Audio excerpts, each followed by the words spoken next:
Сәлем достар, бүгін біз жаңа тақырыпты бастайтын боламыз. Алдында комментарияда өткен видеоларда айтқандай, комментарияға өздеріңіздің ойларыңызды, немесе ұсыныстарыңызды, немесе сұрақтарыңызды жазып кетіңіздер деген болатынбыз. Соған байланысты біздің көрерменіміз сценарий қалай ойлап табуға болады деді. Осы сұрағыңызға рахмет. Бүгін мен соны толықтай ашып айтатын боламын. Енді сценарий демекші, сценарий ойлап табу немесе сценарий жазу деп айтсақ та болады. Сценарий жазатын кезде екі нәрсеге мән береміз. Ең бірінші, ол сценарий сіздің не түсірейін деп жатсыз. Фильм, жалпы айтқанда кино, клип, мысалы қандай документальный фильм, неше түрлі ойындар, жалпы айтқанда неше түрлі видеолар. Қандай видео түсірейін деп жатсыз. Соны біліп алу керексіз. Мысалы жаңағыдай клип не деген сияқты. Ал екіншісі қандай жанрда. Клип болса, мысалы, қандай жанрда поп, или хип-хоп, рэп, неше түрлі. Жалпы өздеріңіз білесіздер, қандай неде. Ал екіншісі, мысалы, видео түсіретін болса, ол қандай жанрда, жаңағыдай ойын, не деген сияқты. Енді осы жанрын, жалпы не түсіретінімізді анықтағаннан кейін, және жанрын анықтағаннан кейін біз келесі этаптарға көшеміз уже, сценарий жазу үшін. Немесе сценарийдің идеясын қайдан аламыз. Біздің өзімізге түсіретін нәрсеге сәйкес американдық немесе басқа елдердің өзіңізге ұнаған сол жанрда видеоларды қарайсыз. Жалпы айтқанда сол фильмнің қалай түсірілген, қалай адамға әсер етеді, сол туралы сіз сол кинодан көре алу керексіз. Мысалы, сіз бір фильмді қарап жатсыз. Сол фильмнен қандай әсер алдыңыз? Жылай алдыңыз ба, күле алдыңыз ба, жүрегіңізге барған моменттер болады. Сол моменттерін сіз түртіп қоясыз. Дәптерге жазып қойсаңыз да болады. Өзіңіздің жалпы жоғалтпайтындай, чтобы белгілеп қоятын боласыз. Соған сәйкес сен қандай әсер алдың? Мысалы, сол кинодан. Киноның драма ма, мелодрама ма, әлде хоррор ма, әлде комедия ма, жалпы өздеріңіз білесіздер, сіздер қандай не түсірейін деп жатсыз. Ал немесе жаңағыдай бір видео түсірмекшісіз. Онда қарау керексіз. Адамдарға қалай әсер етуінде. Сіздің мақсатыңыз сценарий келді, идея келді деп ойыма келген нәрсені шығара салу емес.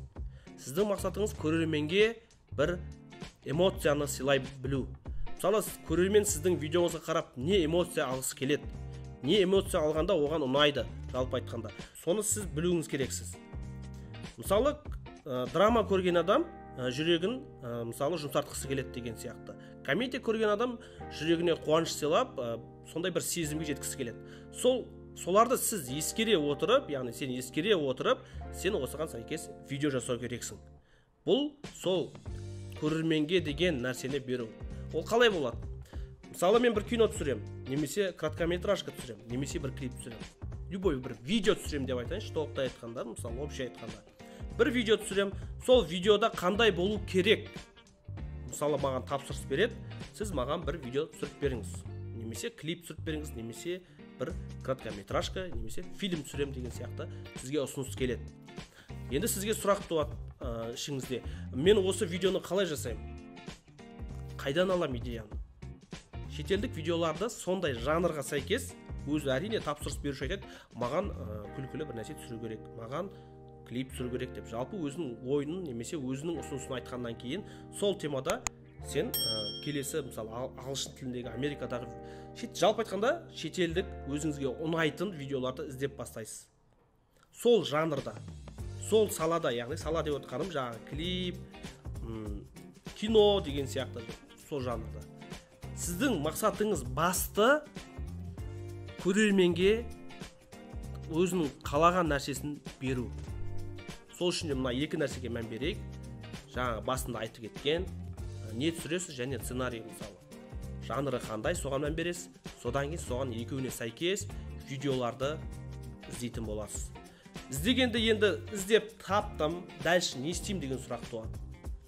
Сіз, мысалы, точно копировать етіп қойғаныңызға, ол да болады әрине, бірақ ондай қылуыңызға мен кеңес бермеймін. Өзіңіздің идеяңызды қосып, фантазияңызды қосып, екі жақтан екі нәрсені қосып, видеодан алған идеяңыз және өзіңіздің идеяңызды қосып, ортадан үлкен дүние, жақсы, әдемі дүние жасауға болады. Сонда сіздің толықтай құқығыңызға, яғни сіздің ғана видеоңыз ғана болады.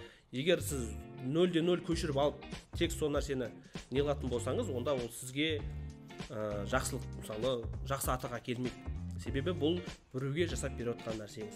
Пародия ретінде жасауға болады, әрине. Ол егер сол пародия жасап бер десе, онда клиент немесе өзіңізде сондай ниет болса, пародия жасайын деген сияқты бір видеоға, онда ол болады. А егер мысалы сізге бір ұсынып не қылып тұрса, ол нагло ұрлап алатын болсаңыз, енді ұрлап алады деп айтайықшы, өзіңіздің идеяңыздан ешнәрсе қоспай ұрлап алатын болсаңыз, онда ол сізге репутация деген сіздің яғни жұмысыңыздың атағыңыз деген сияқты соған кір келеді.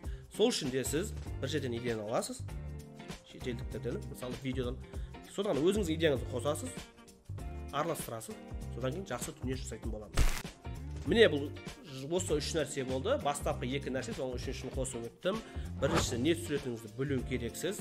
Екіншісі, қандай жанрда, жалпы айтқан кезде жанрлар. Үшіншісі, мысалы, сол шетелден алған, соған сәйкес идеяны тапқаннан кейін өзіңіздің идеяңызды қосып, жақсы дүние жасау. Төртіншісін айта кетсек, ескеретін нәрсе деп айтсақ та болады.